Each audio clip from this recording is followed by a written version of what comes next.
Bien, echemos un vistazo al capítulo 2. Principios eléctricos en los PLC. Se deben seguir reglas básicas al instalar dispositivos de salida en los PLC. Los dispositivos de salida no se pueden instalar en serie desde los terminales de salida del PLC. Cuando todo el hardware del sistema PLC está funcionando, pero el sistema no está operando correctamente, el problema puede estar en el software como un programa incorrecto, símbolos incorrectos, o que el programa no se haya introducido correctamente en el PLC. Un problema de hardware del PLC es causado por problemas con los dispositivos de entrada, los dispositivos de salida, el cableado o un corto o abierto en algún lugar del sistema. El voltaje suministrado a los PLC portátiles puede provenir de generadores portátiles, baterías o paneles solares. Todos los puntos en un circuito de voltaje de corriente continua tienen polaridad. Los voltajes de corriente alterna son producidos por generadores que crean ondas sinusoidales monofásicas o trifásicas cuando giran. Los PLC funcionan con corriente alterna monofásica, pero pueden controlar cargas de corriente alterna monofásicas o trifásicas. Bajos, medios y altos voltajes se utilizan en aplicaciones de PLC comerciales e industriales. Los PLC tienen clasificaciones de voltaje de fuente de alimentación, que pueden ser una clasificación de voltaje fijo, un rango de voltaje o una clasificación de voltaje dual. Los terminales de entrada del PLC están disponibles con clasificaciones de CC, C o CA de barra diagonal, de CC que generalmente usan voltajes bajos, como 12 voltios CC o 24 voltios CC.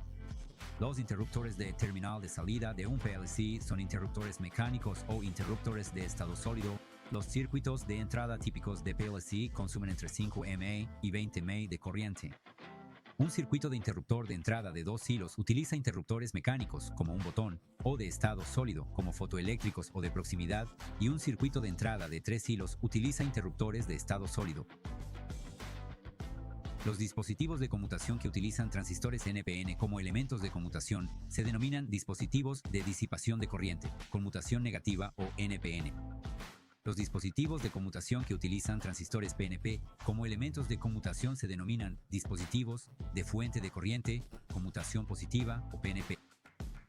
Las secciones de salida de los PLC usan transistores, triaxiales y relés mecánicos o de estado sólido para la conmutación.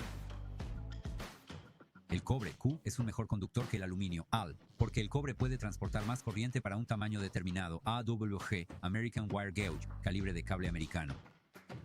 Los circuitos en serie tienen 2 o más dispositivos o componentes conectados, por lo que solo hay una ruta de flujo para que tome la corriente. Los cables de comunicación PLC en serie o en cadena se utilizan para conectar procesadores PLC individuales. La resistencia total de un circuito en serie aumenta cuando se agregan cargas en serie y disminuye cuando se eliminan las cargas. El flujo de electrones en un circuito en serie es el mismo en todas partes del circuito. La caída de voltaje es la cantidad de voltaje consumida por un dispositivo o componente a medida que la corriente pasa a través de él.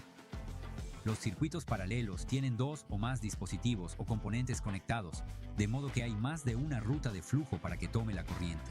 La resistencia total de un circuito en paralelo disminuye cuando se agregan cargas en paralelo y aumenta cuando se eliminan las cargas. La corriente total en un circuito paralelo es igual a la suma de la corriente a través de todas las cargas en el tramo del circuito paralelo. La caída de voltaje a través de cargas individuales sigue siendo la misma cuando se agregan o eliminan cargas paralelas. Muy bien todos.